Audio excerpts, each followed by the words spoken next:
especially in the wintertime, and that's why seasonal depression is definitely a thing. You get all your energy from, nature and the sun, just like plants do, and it's actually more simple than people think. Like if you ever watch Planet Earth or just, spend a weekend outside camping, you'll learn more about life from nature and wildlife than anything.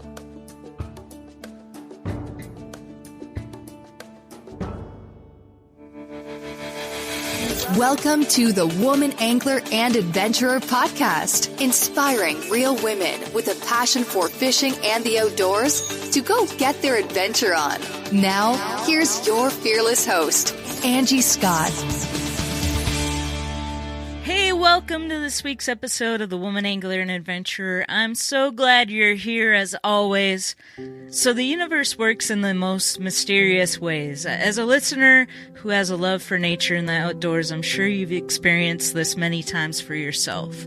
So recently, I've begun a journey of spiritual awakening. I've been meditating on a somewhat regular basis for a year or so as part of my morning routine, which also includes prayer, visualization, affirmations, some writing or journaling, reading, and exercising. To give credit where credit's due, I was first introduced to this routine by Joe Simons from Salt Strong in his book Fishing for Happiness, which has very little to do with fishing, but a lot to do with how to find happiness in life. This morning routine practice has led me down a path of enlightenment and expanding my awareness. Recently, my friend and previous podcast guest, Captain Debbie Hanson, who is down in Southwest Florida, highly recommended I connect with fly angler, hunter, and wellness coach by the name of Lexi Quinn. They had recently fished together, and Debbie described her as the real deal. So I trust Debbie's opinion, so of course I asked her if she would mind connecting us. As it turns out, Lexi's been on a very similar spiritual awakening journey. She's a lot further along than myself, but still in the process of growing and studying to become a life coach. I think the timing of this connection and our conversation to share with you could not be any better. There's no doubt we're in very trying times right now. Depression, suicide, and other major issues seem to be at an all-time high. This is a very important discussion that I think any human being can benefit from, regardless of what your particular beliefs are. So I hope you get something out of this, and if you do, please feel free to share it with us, either by leaving a review on your preferred podcast platform or sending a message via email to angie@thewomanangler.com. I truly look forward to hearing from each and every one of you. Thanks for listening. I hope you enjoy this episode, and I hope it will help to change your experience in life for the better. Enjoy.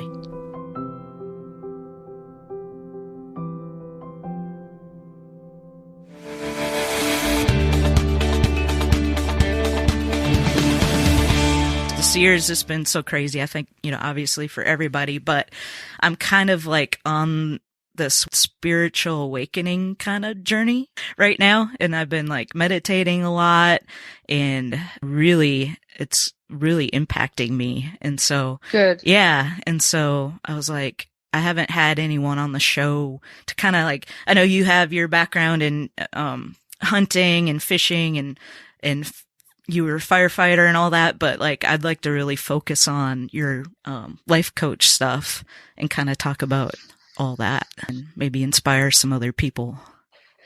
So that is my goal. Yeah. And that is what I like talking about too, because I'm on that border of like, okay, the universe is trying to tell me something, because I work as a bartender and I'm also part-time retail. Mm-hmm.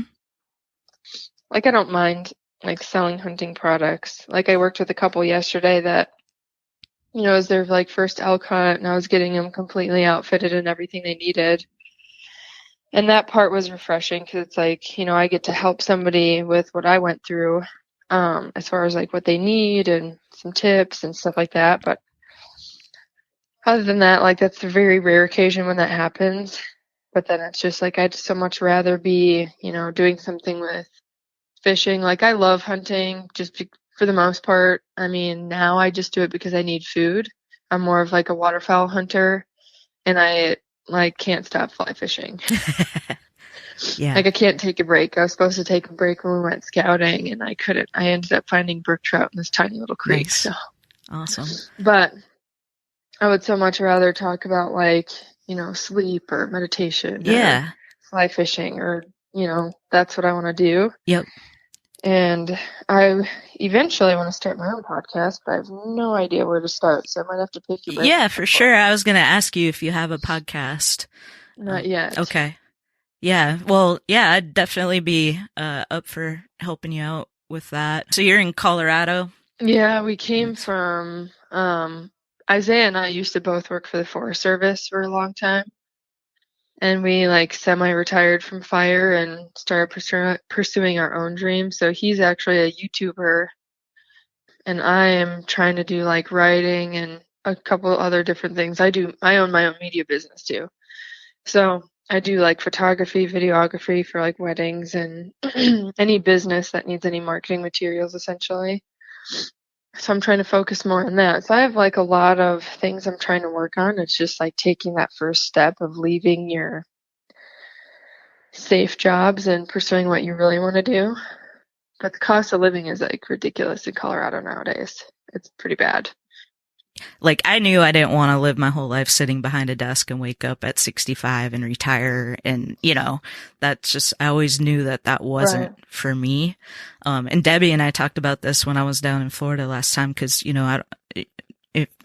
probably talked with her about it too, but like her parents, they kind of lived that life and got to retirement, and now they both have cancer, and it's like, you can't, they worked so hard saving all that time for retirement, and then now here they are and they can't enjoy it, That's what I keep trying to tell my dad, like it's scary for me to see, because I see like he just turned 50 and he's almost completely gray already. And he just looks old, and you can just see what the stress has done to him over his life. Like, not even just stress, but just lack of sleep, because he works 2 jobs, and like, yeah, he wants to have that extra money, but it's like, dude, you're gonna guarantee yourself a disease that will kill you in your older life. Like, it's not the American dream anymore, is to, and like Shields, for example, they have a pretty awesome retirement plan, and you get ESOP, which is like, because it's a employee-owned business, so you can essentially retire a millionaire if you wanted, but it's not worth it. It's not worth the stress. It's not worth the amount of time you're dedicating to a place like that for 50 years, and you just watch your life disappear. You're essentially like giving up your life to someone else just to have that money in your adult life, or in like your retired life, essentially. But you won't even be able to use it because you'll be sick. So that's what I want to encourage a lot of people to do, is like, if you're like me, for example, I've been having stress dreams a lot, and that's when it'll start. It'll start with like stress dreams, and then it'll escalate into, like for you, it was rashes. For me, it's, who knows what it'll be, acne or something. But there's just so many people that don't realize that that's stress related. Yep. Yeah, I had to go to the doctor and I was like, okay, am I allergic to something that I'm eating? Like, what's going on here? And she's like, that was the first thing she went to, was like, well, is your job, like, are you stressed at your job? And I'm like, yeah. She's like, it's stress. I'm like, really? Like, I thought for sure I was like having some sort of allergic reaction. Had no idea that like stress could manifest itself in the body that way, Obviously, like, everyone who enjoys fishing, if they could, would just love to only ever just fish. You know what I mean?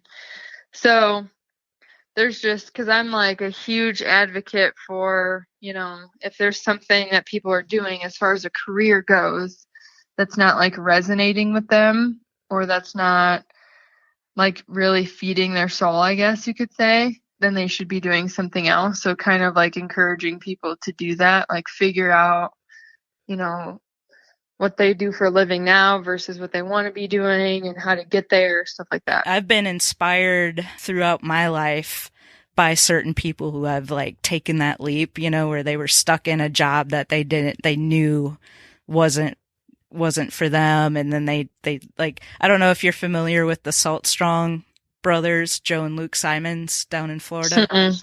So they both were working corporate America. Joe worked in like finance industry, was making like 6 figures. So doing really, really well, but knew that this was not his like life's calling, you know, his passion. And so he quit. They both brothers quit their really secure jobs and just put everything they had into starting this company called Salt Strong. And what do they do? So now when they initially started it, they didn't really know what they were doing. And so they just knew they loved fishing. And Joe actually lived in Georgia at the time, and he relocated down to Florida where his brother was. And he had a family and a wife and, you know, everything. So he had a lot on the line, but they started out selling apparel and then quickly realized like, yeah, we're not passionate about selling apparel. And they actually got it pretty successful. They were like making a good amount of money a month selling apparel, but, again, that wasn't their passion. So they went back to the drawing board, and now they do, online courses teaching people how to fish, basically. So you can sign up, and have access to these courses. So they focus a lot on inshore fishing. But they're kind of branching out a little bit more now, and they've been really successful at it. So that's like your really good like story, an example of people who, and because it's extremely difficult to do. Like not a lot of people can just up and quit their job and do something else, especially for people like them who are doing really well financially, mm-hmm. you know. And they're like, you know, this just, you know, yes, I'm doing well because everyone wants financial freedom, mm-hmm. but it's to take that step and like actually change your life completely around, even if you are doing well, because a lot of people do it because they're not doing well financially. So to have like, you know, a perfect example of people who are still financially stable, but who have also done it just because they want to do something that resonates with them. Mm-hmm. Like, that's exactly what I want to try to encourage people to do. Yeah. Including myself. I'm kind of on the way there, but... They say, like, you know, whatever it is that you do when you totally lose track of time, you know, that's what your passion is, like when you're in the flow or whatever they call it, you know. And so that's exactly what happens to me when I'm out on the water. So it's like trying to figure out a way to be able to support myself doing what I love. That. Yeah. I'm that way too. Like, it'll be storming, and Isaiah, my boyfriend, jokes with me all the time. He's like, there could be a tornado behind you and you'll still fish. And it's always like, oh, just one more, or let me just cast one more time, and it ends up being like 30 minutes. But I mean, I kind of did the same thing too. I'm still doing the same thing where, you know, it's like, I know the universe is trying to tell me because of the way, you know, I'm having stress dreams and I'm just constantly stressed and overwhelmed, trying to juggle a lot. And it's like I'm just getting frustrated at work and just like not happy doing what I'm doing at all. Mm-hmm. And it's like, I know I need to just do something else. This is the universe's way of saying, hey, hello, go work for yourself. Yep. But I mean, there's still that underlying fear that's like, no, I still need at least one, you know, even if it's just part-time, just source of income. Mm-hmm. But I mean, my boyfriend's a perfect example. Like, he is a moto vlogger, and, you know, he hasn't had a job in almost 7 months, and like, yeah, accruing a ton of debt, but he's actually, you know, advancing his self-employment career as being a YouTuber way faster than he ever would have even working part-time. So he's like dedicating all of his time and energy into this, and now he's actually, you know, well on his way to becoming self-employed. That's awesome. So I'm kind of in the same boat. Like, you know, I'm still bartending part-time and working retail part-time. But, you know, I think in a couple weeks after I finish my classes and stuff, then I'll be on the same path. But yeah, I mean, it definitely takes like a huge wake-up call. Like your health starts getting affected for you to finally decide, okay, I need to do something else. And it's scary for anybody to do, but once you do it once, you know, as we grow, like you left your job and moved to Nashville to work in the music industry. And then 16 years later, like, boom, you're a different person. You know, that's Right. not uncommon. People change and we grow and find different interests. And now, you know, you've done it a second time where now. Yeah. And it's not as hard the second time.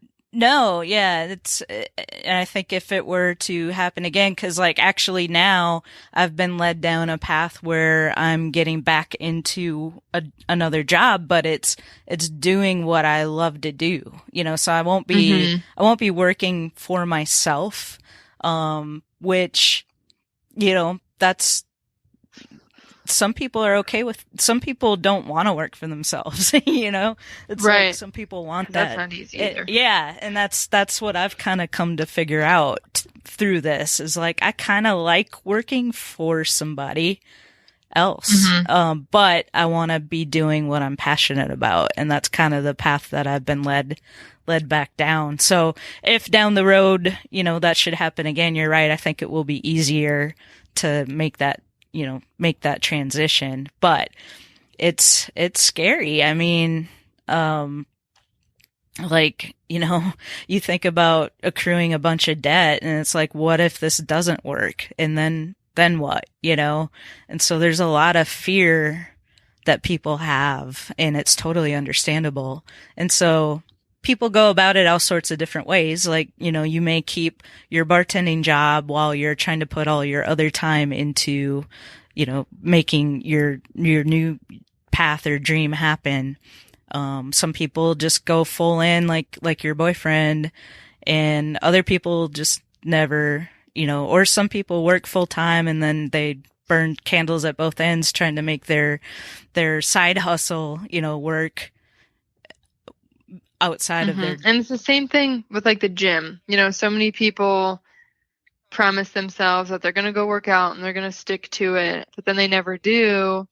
And there's like a huge underlying reason for that. And it's because, you know, there's a lot of psychology behind a lot of that too, is, you know, there's this weird connection that we have to money now. And to me, it took me a lot of years to like, you know, form a different perspective on how I view money or how I view just anything. And I just, like, I've been through, you know, a lot of difficult times in my life and struggles, but, you know, here I am, 27 years old. I'm still alive. I survived. I'm not homeless. You know what I mean? Like, my life's not ending. So if you just, and I think it's easier for, you know, people who have went through those tough times. But I mean, if you just look at your life and just tell yourself, hey, I'll be fine. Everything is figure outable is my motto. Yeah, I love that. And, you know, money, you can always make more. So, I mean, I'm not condoning like, yeah, go into debt and like just spend a ton of money. Like, no, if you're going to make that leap, definitely still be, you know, conscious on spending and stuff. But, you know, just pay your absolute minimums and try not to exceed spending if you don't have to. But you have to spend money to make money, and there's so much truth to that. So, and I'm doing it now, you know, like I'm about to spend, you know, $1,500 or more on school and certifications, even though I'm already thousands of dollars in student loan debt from, you know, when I went through the fire academy. So I'm still paying for a degree I'll never use. Like right now, especially, I think a lot of people with this whole pandemic thing that's happened, I think it's caused a lot of people to kind of look at their lives and reconsider like what's really important to me, you know? Um, And I think that's one of the major benefits, as much as I believe that, the coronavirus was a huge political scam and, whatever my opinions and beliefs are, I do see some positives that came out of this, and it's exactly that. It's waking up a lot of people. definitely has. And I look at the music industry that I was in, and now all my friends that work for that company that I worked for 16 years are out of a job. And that's just kind of a bit of a wake up call for me too. It's like, man, no, I actually didn't really have a choice because they eliminated my position, but let's say that didn't happen, I would probably still be there, and then I would be one of those people that are now suddenly don't have a job, and I wouldn't be on this amazing path that I'm on now. And some people, like, it just happens to them. And for other people, it's more of like it shows up to you in a form of a message, like, hey, you end up getting really sick, or you start, getting depressed or whatever. And that's what it will take for some people. Like, everybody needs to find that reasoning or find their why a different way. Mm-hmm. Some people it's just going to happen to them. Others it's just going to be, something bad that happens that wakes them up.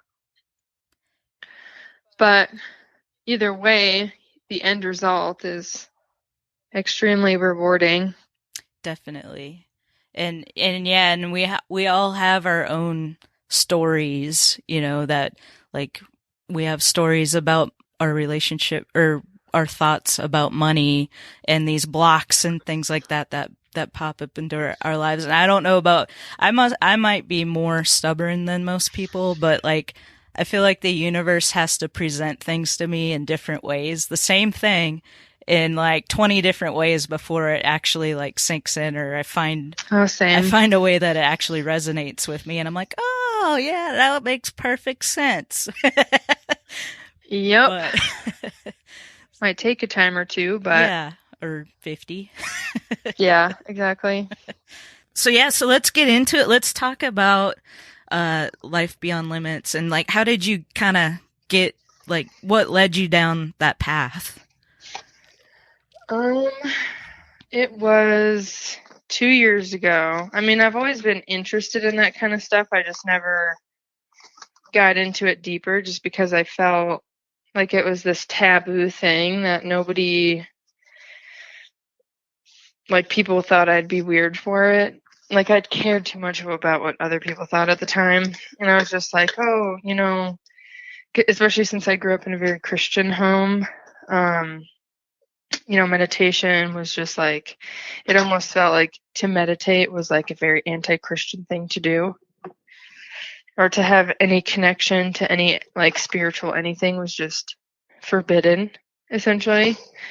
But then I got older, and then I started studying, like, different religions and different ways of life, and there's just so much out there that we just have yet to understand.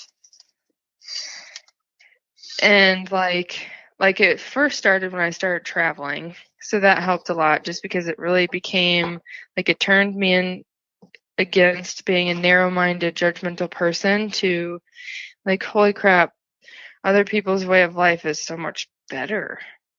Like, yeah, they don't have the freedoms that we have, they don't have the luxuries that we do, but is that even necessary? Like, do we really need those things, or is it the way of life and how you live that is most important? And, like, these people are just so much happier.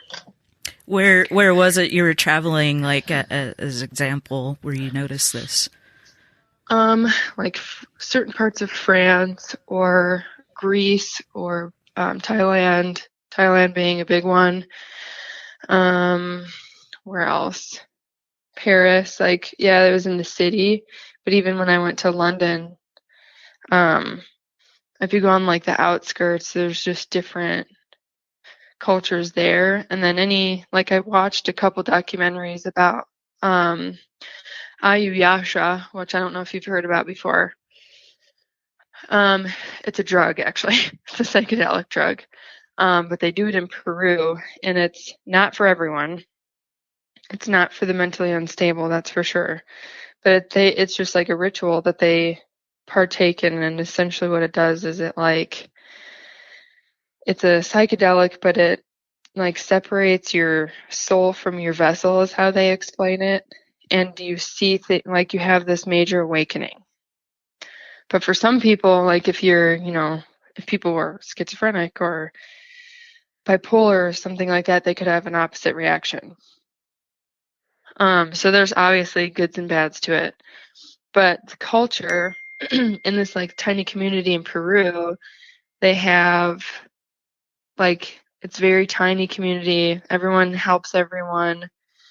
Everyone, one family will grow this food for this person. One person will like raise chickens, and it's like a community thing. I just thought that was really cool. Because especially nowadays in the U.S., people don't do that anymore. It's just like everyone fends for themselves. You're on your own. Sorry.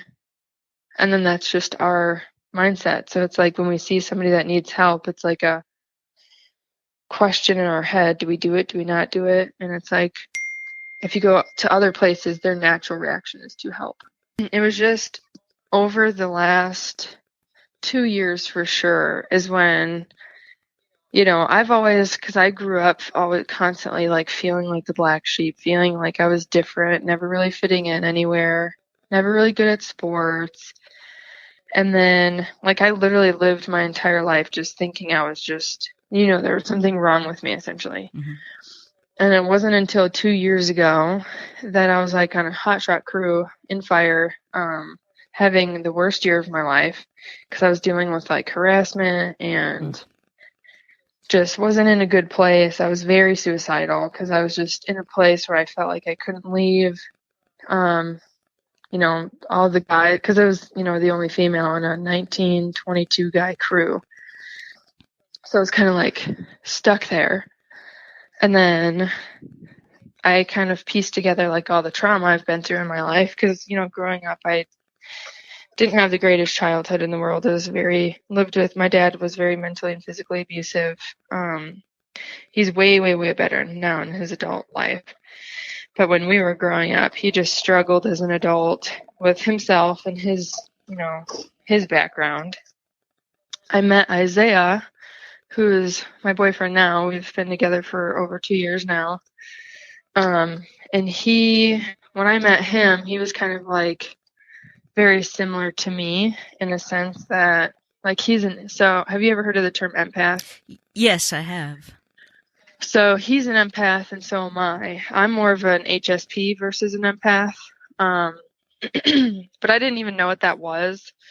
Like I had read about it when him and I met, or before him and I met, but then when him and I actually met, we actually had a chance to like talk about it and what it was. And the more we talked about it, the more things started to click in my head. Like, holy crap, this makes so much sense. And that's why I've felt so different my whole life. And explain what that is for somebody who doesn't know. So an HSP, there's a highly sensitive person or an empath. An empath is more sensitive than anyone. It's a person who you're either born with it or you develop it because of trauma that you've like severe trauma in your life. And it develops over time. So as you get older, it gets stronger and stronger. So it's essentially an ability. You absorb energies around you. So say, you walk into a room and it's full of, people who are just miserable and sad, and like you'll absorb all that energy and you'll just become sad. You'll become angry and you can't explain why. Sometimes you won't even notice it. It'll just sink in, and then a couple hours later you're just all of a sudden angry. So you essentially like absorb all the energy around you and it affects you. So it's very difficult to determine what energy is yours and what someone else's. You process things differently, like your perspectives are more advanced. Like essentially you have an advanced nervous system is how they explain it. So your nerves are more affected, your energies are more affected. I mean, it affects everyone differently because there's 4 different types of empaths. There's like plant empaths, nature empaths. So like if you go out in nature, for you it might be water. I think you could be water. There's plant, nature, water, and then there's one other one. But if you're like if you take a shower or a bath or you go swimming, you just feel completely cleansed of all bad energy. Like you feel renewed or refreshed. And that's what like nature does for people. That's what plants do for people. There's so much more to it. I think there's one podcast that I found, which I can send you. And it literally breaks down both, like how to tell if you are one or what the difference between the two is. And once I listened to that, it was like, I felt so relieved because I was like, holy cow, I'm not crazy or there's nothing wrong with me. I'm just this is what I am. And there's so many people that are like depressed and miserable and sad because they're empaths and they have no idea how to control it. And they have no idea how to filter through it. So they're living with other people's feelings and they have no idea what to do with it. So that's what kind of got me started into diving more into that kind of stuff. So, and had you been like doing meditation and stuff like that, or is that something more recent? That's something new. Okay. And it makes a huge difference. Because I've always known that like baths and being in nature like really helps me out. But now I'm taking it like a step further. I'm not great at meditation yet. Mm-hmm. I still suck at it, but it takes time. Like it doesn't have to be 15 minutes. It can literally be, 2 to 3 minutes or 5 minutes or even just a minute your first until you get the hang of it. I also have ADD really bad,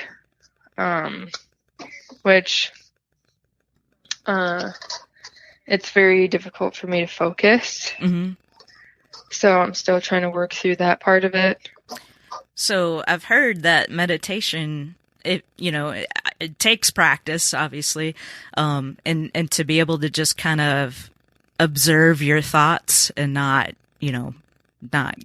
give any meaning to them. They're just neutral. Just observe them, let them come in, let them flow out while you're meditating. It takes practice. But I've heard that like the practice of meditation helps a lot with people that have ADD and stuff like that. So, because you're essentially like teaching yourself awareness. You're teaching yourself to focus, and just like anything, the more you practice, the better you get. Right.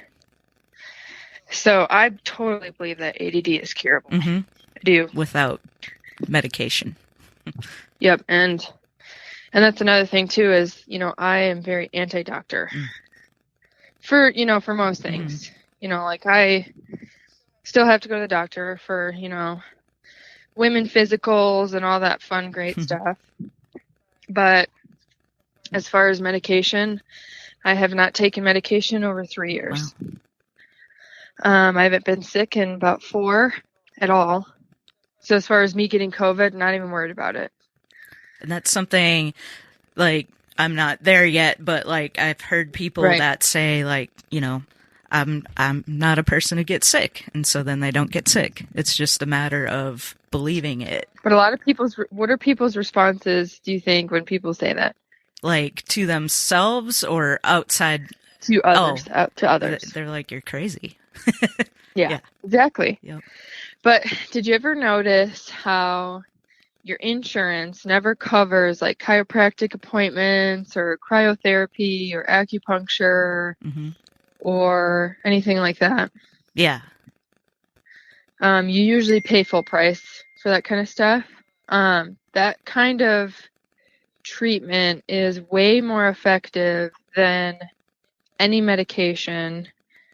And that's kind of the thing too, is like when you start diving into this kind of stuff, you'll notice a huge drastic change in your friends, because you start to learn, the secrets of, what's behind big pharma and like the government, and you start to find these things out and you're not like ignorant to it anymore. And it starts to open more windows to more things that you start to find out. And people will think you're crazy. That's been my struggle. But I'm fine with it. I'm going to keep, pushing on and learning and teaching. And like, for example, I've tore apart the vegan diet more times than I can count. I've tore apart the keto diet because in certain ways, like, it is a beneficial diet, but in a very short time frame. Mm-hmm. It's not meant to be long. It's meant to be like a handful of months, and that's it. Right. Like, fasting is good, but again, like, there's just certain things that if people don't know what they're doing, they shouldn't do it. So I'm learning about, sleep habits, and that's essentially what I want to do for people. I'm going to be focusing more on, like, I'm not a nutritionist, I'm not a personal trainer. That's kind of more Isaiah's realm of things. But I'm going to teach people about, lifestyle habits. Like, hey, if you're working a job and you notice yourself becoming sick because you're stressed out all the time, you have to make a change. Mm-hmm. Or, I've got a sleep ring. It's called an Aura ring, and it monitors my body temperature. It monitors my breathing, my heart rate, and everything, and gives me a score every day on how well my sleep was. So if my sleep isn't good, I know my performance or my mindset won't be good. Yeah, sleep is so that's important. probably, oh yeah. As far as like diets and stuff goes, like, I have my own garden. I grow my own food. I kill my own food. But as far as like the vegan diet, for example, to only eat vegetables and to not eat any animal anything is so not good for you, because just because like an animal will have horns to defend itself, and plants don't have that. They're just stationary. They're stuck there. So their form of protection is to have toxins. So all plants have toxins in them. So if you're eating too many, just like anything, you can overdose on them. And eating too many plants can kill you over time. Like, yes, you'll feel great, you'll feel energized, and that's normal, but you don't feel the effects of the toxins. And that's why, there's moderation in everything. Right.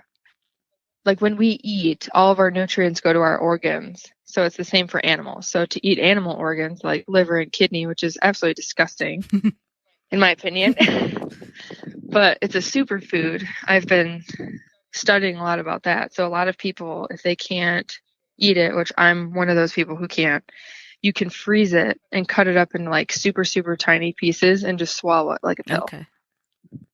And it's like a huge, huge beneficial superfood, especially for women, because it's got like 3 major chemicals in it that we lack in our bodies naturally. Like, we just don't produce a lot as much as we're supposed to with the new, food that's out nowadays. But just, diving into all of that stuff. Yeah. Different energies. Like, how there's people that are, psychic essentially, or who can read palms and all that stuff. That's basically just them reading energy. And everybody has the ability to do it. It's just that, like, well, and when you meditate, like, you're reconnecting with yourself essentially. But so many people are just so disconnected from themselves and their full potential. They're just nowhere near anymore. And that's why there's so many people with mental health issues, and we're just, like sheep essentially, or we just feel lost or stuck, or like we're just kind of floating through life, just doing our thing. And there's just so many people that are just extremely disconnected. Totally. Yeah. And it's all about expanding your awareness and being more present. That's something I'm terrible at. And so meditation helps, be present in the moment. I'm so bad at that. And so that's something you practice, and I trust I'll get better at being more present as time goes on. But, and just, you talk about, people thinking you're crazy when you talk about this stuff. And that's all something we just have to get over, because that's our ego that's worried about that. And so me putting this podcast episode out, there's probably going to be people out there that are listening to it that, they're like, wow, she's out there, but I'm ready. I want people to wake up, I want to help people. Now's the time. Yeah, exactly. Especially because the world is becoming so scary. Especially now with, everything that's going on in our world. It's like there's got to be an awakening that happens. So talk about fly fishing. Like, what draws you to that in particular, and does it tie in with everything that you're going through on this journey? Yeah, kind of. Actually, yeah, it does a lot more than I think. Fly fishing and even now, like, it's one of those things that I've wanted to give up so many times. Like, when I was younger, archery saved my life, essentially. I never was good at sports. I never fit in with any of, I had never had a clique of friends. So as soon as I started shooting a bow, I was really good at it. So I latched onto it, got really good, and traveled all over doing competitions and different hunts and stuff for that. Well, in my adult life, doing finding out this whole empath thing and spirituality and all that stuff, it's been a struggle. So archery isn't really a passion anymore. It's something I just do for survival. But fly fishing is a whole different story. It is extremely difficult. It takes a lot of skill and patience, which I have none of. I have zero patience. Fly fishing is just I've been doing it for 3 years. I'm not the greatest at it. I catch fish, but I still have a lot of work to do. So it's the same process. It's still a learning curve, and it just is teaching me patience. It's teaching me, that a good journey takes time, and this is just part of the process, and you just have to be present and let it happen. Awesome. So I'm kind of in the same process with fly fishing that I am with my spiritual journey. It's still a learning process. I don't know how to explain it. Mm-hmm. That makes sense. It's really fun when I do it. Even if I don't catch anything, I'm just so determined and so focused. And I think that's another thing too, is I'm usually never focused on any one thing for long periods of time because of my ADD. But fly fishing teaches me focus. It teaches me patience. And that's the only time that I'm ever focused on one thing is when I'm fishing. Yep. I totally get that. I have not personally gotten into fly fishing. So I just do conventional, but, being I got to go down to Florida with Jen Ripple and Heather Hodson for their Redfish Roadie road trip, this past fall. And so I got to catch my first fish on the fly. I totally get it. I see why people love it and the challenge of it. But for me, I'm watching them, cast the fly rod, over and over and over. And I'm like, wow, it's so much work. And I'm just pretty too. It is. It's so artistic. That's what I like about it. So what's your goal with, where are you at right now with your life coaching?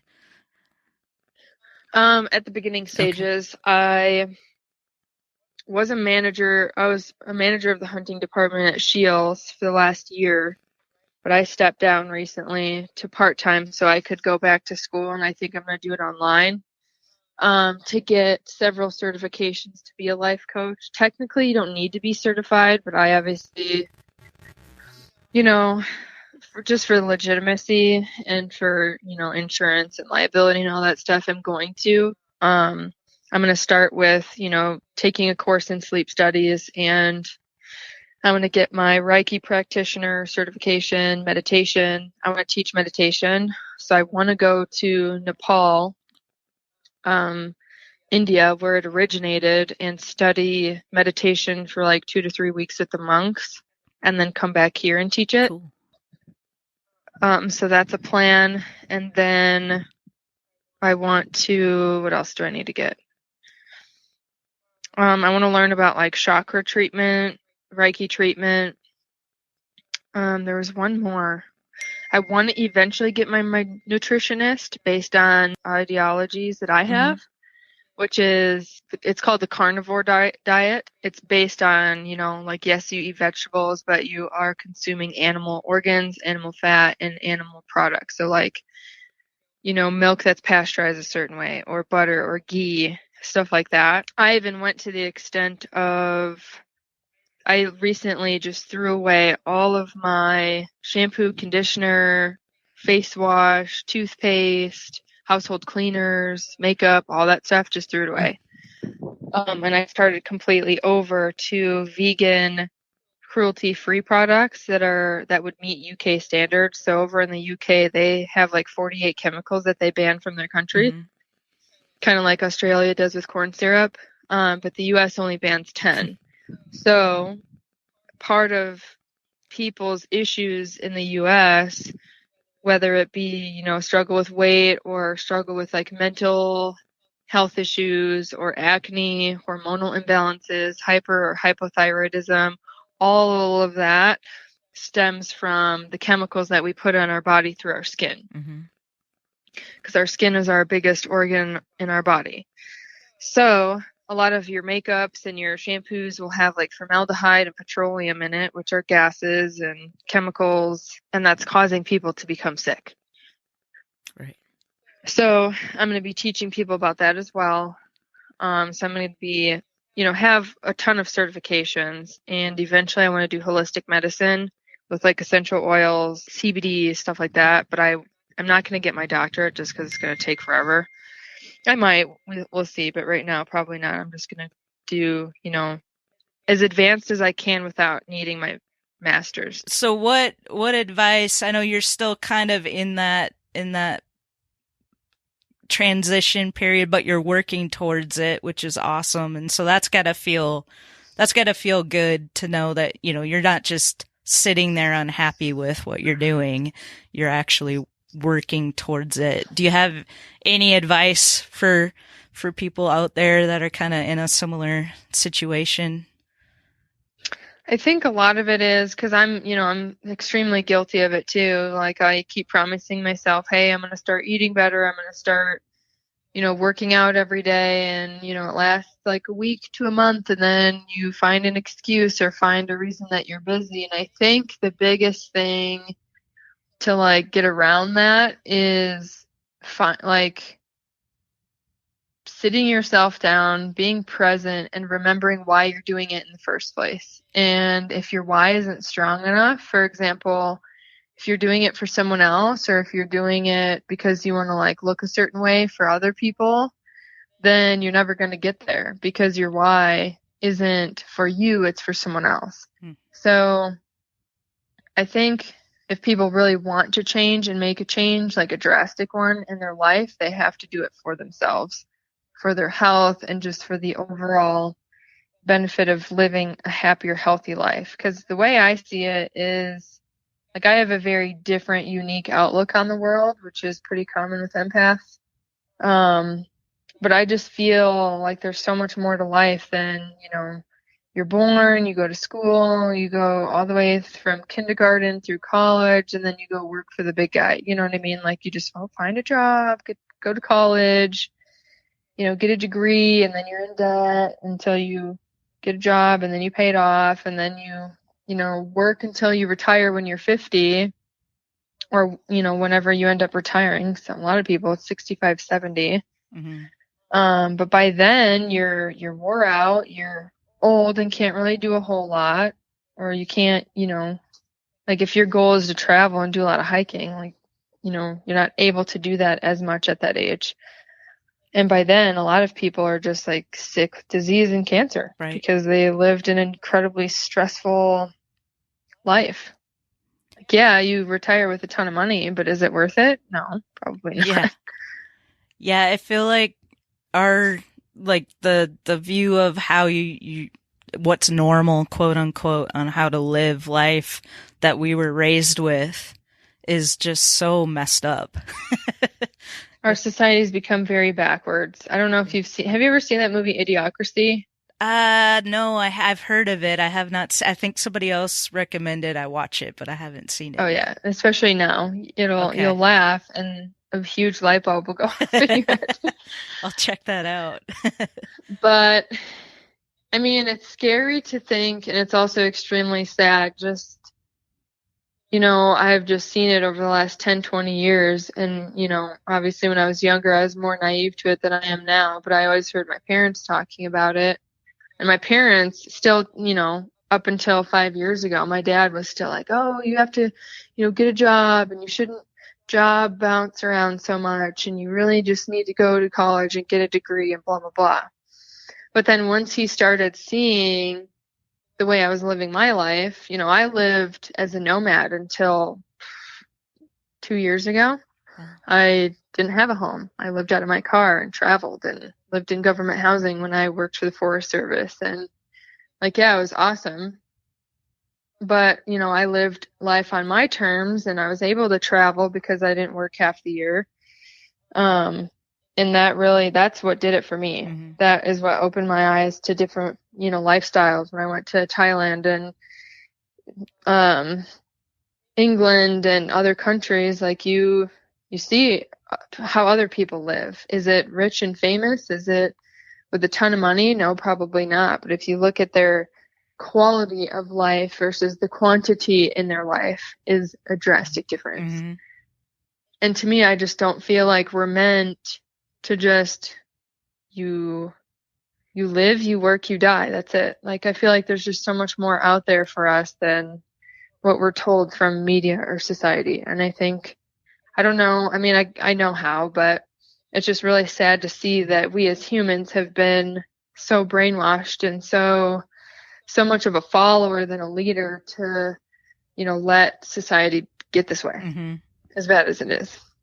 Yeah, I think, people like us and people listening to this podcast that have a love for the outdoors, whether it be fishing or hunting or just, hiking or whatever it is, that I think maybe that kind of opens our eyes up a little bit more to, to see what's really important. I know that was a big thing for me, when I was working my day job. One of the biggest things that I couldn't stand about it was the fact that I was in an interior office with no windows. Mm-hmm. And I was like, how can I live my life 9 hours a day and not even see the sun? And certain times a year, I'd come in, it'd be dark. I'd go home, it would be dark. And I'm like, life is not meant to be lived like this. Especially in the wintertime. And that's why seasonal depression mm-hmm. is definitely a thing. Oh, yeah. You get all your energy from, nature and the sun, just like plants do. And it's actually more simple than people think. If you ever watch Planet Earth or just, spend a weekend outside camping, you'll learn more about life from nature and wildlife than anything. They have predators and we're the apex predator, but still, their life is pretty simple and pretty free, I guess you could say. I see that looking at my dog. Oh my gosh, dogs especially. The connection I have with dogs is completely unreal. Every time I see one, they make my entire day just because they're so full of love and happiness. Mm-hmm. And they're just always that way. And it's well, I'm kind of jealous of my dog now. I know. I'm like, yeah, she gets so happy at the littlest things. Or I was doing a mm-hmm. boat ride the other day, and it was somebody else's dog that was riding on the boat, but she was sitting on the bow and her tail was just going back and forth the entire time, just the happiest thing in the world. And I'm happy on a boat, but I'm like, I'm not even that happy. Right. It's pretty awesome. I think everybody should have dogs in their lives. Mm-hmm. We could learn so much from them. Yes. For sure. And then you look out, especially with after, COVID and everything, there's so much, and this is what I've been struggling with quite a bit lately, is just all the negativity and the hate and the division. Mm-hmm. And, you're allowed to have different opinions and different beliefs and not hate each other for it. But at the same time, there's so many people out there that, their feelings and their opinions and their viewpoints on stuff isn't even, what's the best way to describe it? It isn't even theirs. Mm. It's, someone else's. Or I just feel like there's so many people out there that not saying that they can't or won't think for themselves, but they just haven't. Their information, like where they're getting their information from, is super skewed. I mean, to be honest, we live in the age of information nowadays. Mm-hmm. So even for me, you know, I was looking up, you know, how to take there's a handful of classes I need to take, but I go online to go sign up for one, and there's 80 different options for, you know, a huge range of prices. And it's like, how do I know what's going to be a good class? How do I know what information is going to be fact? Or, you know, Mm-hmm. we just live in where anybody can just write something up and put it online and now it's fact. Right. That's not the case. So it's extremely difficult for a younger generation to find good information, especially when they're trying to do research. Yeah, and this whole pandemic thing is a perfect example of that, because you read one thing and then you read the opposite thing, and it's like, well, how in the world is anyone supposed to know what's factual and what isn't? It's and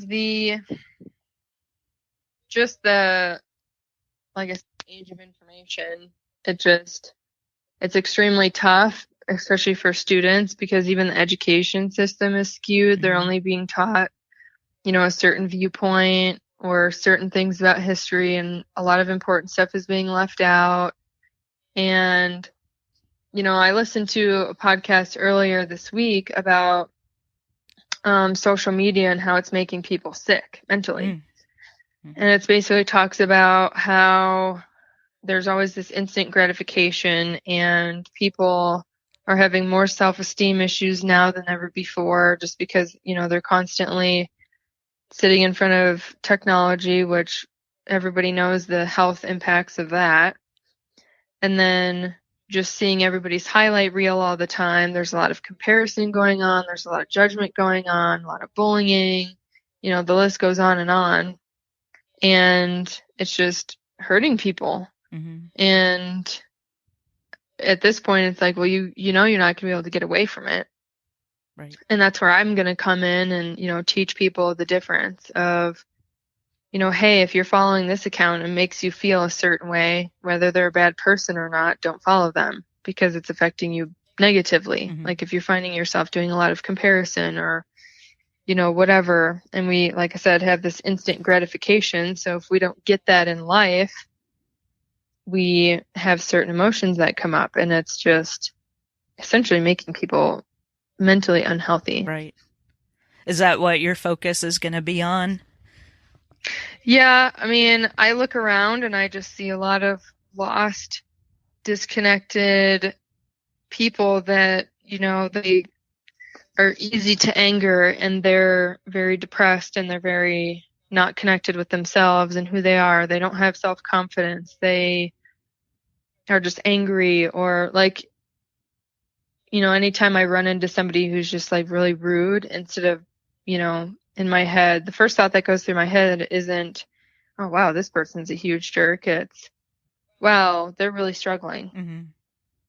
So if I can teach people a different perspective, a good morning routine, lifestyle habits, the importance of sleep, the importance of a certain diet, and I don't mean diet by, you know, not eating or eating certain foods. I just mean, you know, what they're putting in their bodies or on their bodies.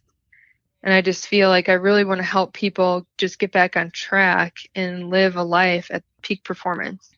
You know, there's so many people that just don't have energy, or they're just having mood swings all the time. They don't have success in their relationships or friendships because of it. There's just a laundry list of things that people are struggling with, and you know, myself included, have had to work through these things over the last couple of years. But I just feel like there's so many people that just need a different change in perspective, and need to just be told, hey, there's nothing wrong with you. These are just issues that are going on in your life, and this is why. I think human beings are just very why driven. You know, there's always a reason for something. They always, you know, we have a tendency to want to problem solve, and this is kind of a way to do that. So I'm going to be teaching people about, meditating so people can reconnect with themselves. Biohacking, which is basically hacking into your body's function to improve, mental health and overall energy and, a healthy immune system, healthy heart, healthy organs, teaching people about sleep. That's going to improve a laundry list of issues like, stamina and again, energy, mental clarity, all of it. That's awesome. Yeah, that's definitely needed. I mean, you were going through that list, and I'm like, yep, I could use improvement in all of those areas. I have a pretty good morning routine that I like, and it's been pretty transformational in my life to have that, and so that's super important. That it includes meditation and visualization and affirmations, and that's probably been the single biggest thing that's positively impacted my life in the last year, I guess, or so it's been since I've been doing that. And so that's super important. I kind of have these like goals for myself, like health goals and like kind of this vision of like who I want to be. And one thing that I've heard that's really resonated with me recently is, you hear people say, well, act as if you are that person right now. Mm-hmm. But somebody took it a step further. It was a podcast I was listening to, and he said, be as if. And I'm like, whoa. Yeah. Instead of just act as if, like, be as if. I'm like, and that's honestly the way to do it. Yeah. Like, if people can realize that you can't change someone else, but if they want to change, you can guide them on how. And nobody's ever going to, we're never going to be perfect. There's no human being out there that is ever going to be perfect, but there's always room for growth. We can literally grow every single day to live the exact life that we want. Some people just need help getting there, which that's honestly the majority of people, even myself. I've hired coaches, I've hired mentors, I've listened to hours and hours of books and classes and podcasts to get where I'm at. And I'm still nowhere near where I want to be. But that's a good thing. You know what I mean? At least I have something that I'm working towards that I'm extremely passionate about. And I fully believe that, I'll have my financial freedom. I'll be self-employed. I can go travel and live an extraordinary life. Life is super short, and I just feel like that there's a lot of people out there that they're just floating on by, or they're settling and they're just not truly happy, and everyone deserves a fulfilling life, I think. So definitely. Yeah, well, that's so awesome. Yeah, it's so needed. I think if we didn't need help, we would all be on that path. So that's, definitely, I'll take all the help I can get. I know, I know for one. But if you believe that that's going to happen, I'm one of those too, that if you believe it, it is going to happen. So, I'm looking forward. I'm so glad we connected, and I'm looking forward to seeing you go down this path and get to that point where you're helping people like that. Maybe I'll be one of your first clients. Heck yeah. So, well, and even like there's so many people out there that like empaths, for example, who, it starts off at a young age. They're either born with it or they develop it through traumas, but they live the majority of their entire life, if nobody ever teaches them about it, with struggle, mm-hmm. struggle with relationships, struggle with friends, struggle in general. Like they suffer essentially almost their whole life. Mm-hmm. And I just hate seeing that, because I was one of those people until a couple years ago. And I know how much it's changed my life. And there's not a lot of empaths out there, but the ones that are struggling. Mm-hmm.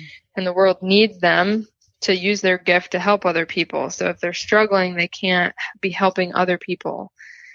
So my goal is to help figure out who's out there still that needs help, and how we can get them to a point where they can use their gift for the good. Awesome.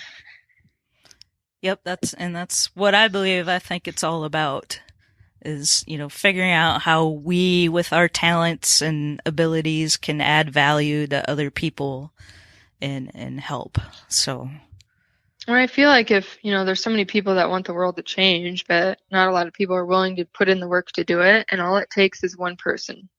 Like if you can live every single day with the intention of making a positive impact on one person's life a day, you would be amazed at the amount of change you can provide, just you as one person. Yep. And you said a key word there too, is setting an intention. Like that's something I need to get better at, is being intentional with the different things that I do throughout the day. Like, actually set a specific intention, and that helps a lot. Makes a huge difference. Even if you don't get to it, you're at least setting the intention. So, if you don't get to it today, you'll get to it tomorrow. There's always tomorrow. Well, there's not always tomorrow, but you know what I mean? Yeah. So. Yep. Well, awesome. So what's kind of your timeline? Are you doing classes now then? Oh, yes. Okay. Yep. Good deal. Yeah, I'm doing classes now. I'm already kind of helping people with the sleep aspect of things. I'm going to be helping people with, starting off with just like lifestyle habits, going through their habits and, what they're doing on a daily basis, how we can improve their sleep, which will increase energy performance, helping people with like what they're eating or not eating, and just, their everyday habits and perspectives, and starting with the mental and sleep stuff first before we dive into, meditation and yoga and the more deeper stuff. Gotcha. And you mentioned, the negative impact that social media is having on society. Do you recommend like limiting the time you spend on social media, as well as Absolutely. like who you follow? I think who you follow has a lot to do with it, specifically for the reason that, I don't know if you've ever heard the saying, you are who you surround yourself with. So if you want to surround yourself with positive, goal-driven, passionate people, then that's what you need to do on social media too. Because us as human beings, we're never meant to have this large of an access to this like large amount of people. So for example, if you have a close group of friends of 15 people and, one of them has a tragedy in their life, that's going to affect you because you care about them. And just because they're in your close niche of friends. So with social media, if we see, something bad happen to somebody, like every time we read a news article online or, we hear somebody's story on their social media, that affects us. So if you think about it, the amount of times that you're seeing negative things that will affect you, you're just increasing that number by tens of thousands. So people are, more stressed out. I mean, there's just an insane list of negative impact that social media has, but I think it's obviously not going to go away. So I think the only way around it is to just spread awareness and help people, see the perspective and limit their time on social media, what they post, who they follow, their interpretation of things that they see on there, like knowing that it's, people only post the best parts of their life, knowing that, you probably shouldn't be on your phone 2 hours before bed or 2 hours after you wake up, and you shouldn't spend so much time on your phone. You should focus on being more present, little things like that. If I can just teach them that and spread awareness that way, that'll make a huge difference. Awesome. And just especially teaching the younger generation that, the amount of followers and likes you have doesn't define What you. is in your opinion, kind of a healthy time limit to put on yourself to be on social media, or does it just kind of depend on each person? It kind of depends. Obviously, to grow engagement in a following, you have to be present and involved in the community. But I think, it kind of depends on what your lifestyle is like. Like, for example, if you really want to, if there's a person out there who really wants to make an effort to go to the gym every day, but they're spending 4 hours on their phone and they have every excuse in the book as to why they didn't go work out today, you know, priorities. Mm-hmm. Look at the amount of time spent on your phone, or set a warning on your phone saying, hey, you know, you've reached 4 hours of usage today. Maybe you should go do something else. Mm-hmm. Or, you know, go outside for a little bit. And I just think, you know, I've came from there too. You know, there's so many excuses as to why we don't or do things, but I think we just need to take ownership and reprioritize. Yeah. And again, then it all comes back to your why, you know? Mm-hmm, exactly. Yep. And that's, you know, right there. Always remember your why. I think just giving people spreading awareness, giving perspective, and just teaching people the basics will do so much to change their life just with those 3 things. Yeah. So do you still get time to go out and fish?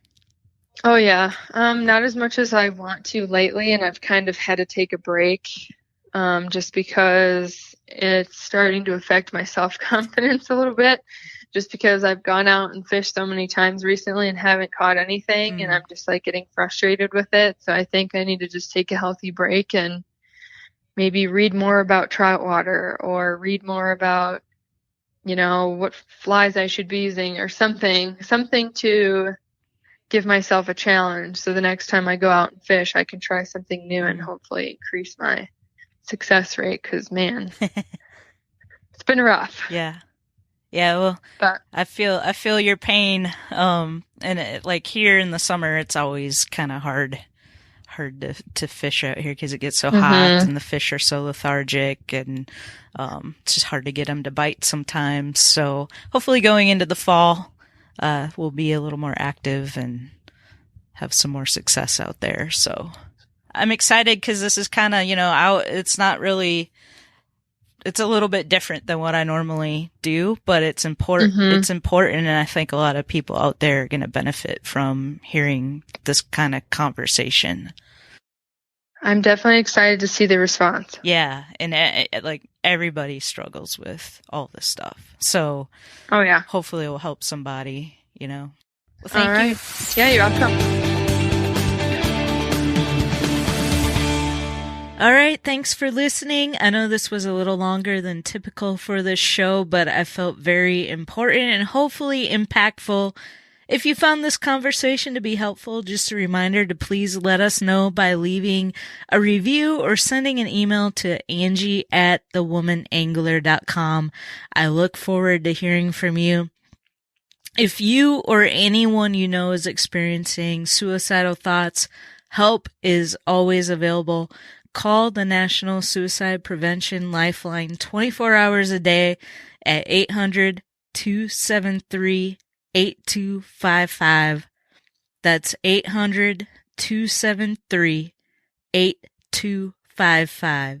As one of my favorite spiritual awakening, expanding your awareness or expanding your consciousness YouTubers and podcasters, Aaron Dowdy says, peace, much love, and namaste. See you next week on the Woman Angler and Adventurer podcast.